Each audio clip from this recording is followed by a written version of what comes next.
মংপু নামটা চেনা খুব, বলতে কি পারবে এর বিশেষত কি? তাহলে আজ দার্জিলিং থেকে শিলিগুড়ি যেতে যেতে মংপুটা একটু ঘুরে যাওয়া যাক, কি বলো? এশিয়ার মধ্যে এটি একটি জায়গা যেখানে সিনকোনা গাছের ফলন হয়।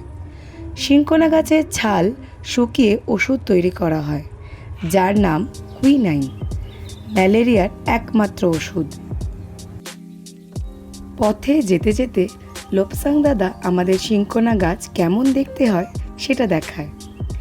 লাল রঙের পাতা, দূর থেকে মনে হবে যেন লাল ফুল। আমার বাবার কিন্তু এগুলির প্রতি খুব নলেজ, তাই আমাদের থেকে বেশি বাবার এই গাছটা দেখার খুব ইচ্ছে ছিল। কবিগুরু রবীন্দ্রনাথ ঠাকুরের প্রিয় জায়গা পাহাড়। মংপুতে প্রায় সময় তিনি ঘুরতে চলে আসতেন। এই সেই রবীন্দ্র ভবন।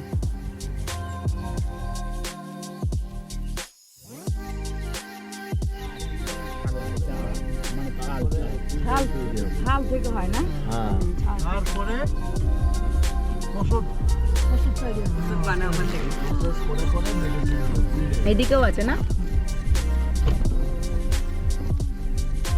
এই তো ছাল, গাছের ছাল সব শুকোচ্ছে। সিনকোনা গাছের ছাল, এখান থেকে ওষুধ তৈরি হবে, ম্যালেরিয়া ওষুধ।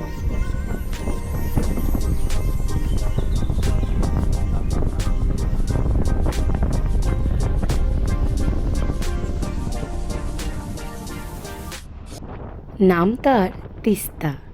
সে বয়ে চলেছে নিজের ছন্দে, নিজের তালে। এক সময় তার ভয়ঙ্কর রূপও দেখা যায়, কিন্তু এখন সেই রূপ নেই। প্রচুর বাঁধ তৈরি হয়েছে, তাই নদী তার শক্তিও হারিয়েছে। দার্জিলিং থেকে শিলিগুড়ি আসার পথে অপরূপ সুন্দর প্রকৃতিকে দেখেছিলাম। সত্যি মাঝে মাঝে মনে হয় প্রকৃতিকে যেন নিজের হাতে করে সাজিয়েছে।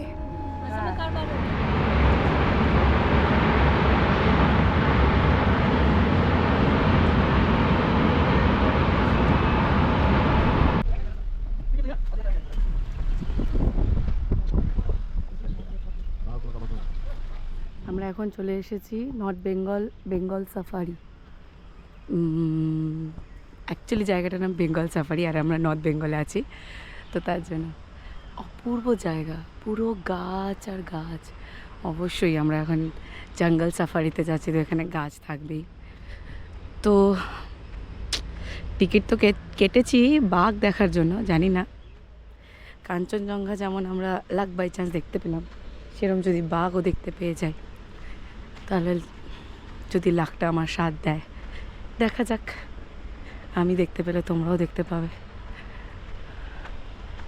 আমি কখনো সামনে থেকে দেখিনি বাঘ, চিড়িয়াখানা ছাড়া। চিড়িয়াখানা থেকে সামনে দেখা আর কি, বাট এরকম জঙ্গল সাফারিতে এরকম কখনো দেখিনি, এটাই প্রথম।